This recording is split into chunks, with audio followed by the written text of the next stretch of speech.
Andito po kami sa harap ng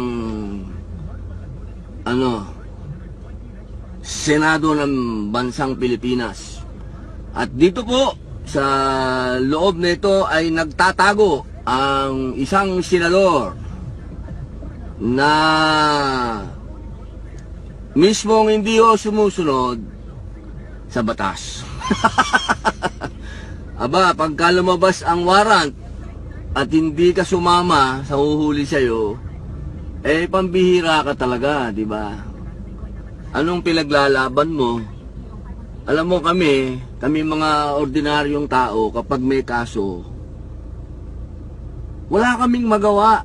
Kapag sinabi ng pulis na kailangan namin sumama sa kanila, sumasama kami. Kahit na alam namin na wala kaming kasalanan, sumasama kami. Kasi yun ang sinasabi ng batas. Doon tayo magpaliwanag. Diba? Alam mo ako, nakakasuhan ako ng pagpapatayo ng paaralan. Yan ang isang bagay na hindi ko matanggap. Dahil saan ka naman nakakita ng kinasuhan dito sa mundo dahil nagtayo ka ng paaralan.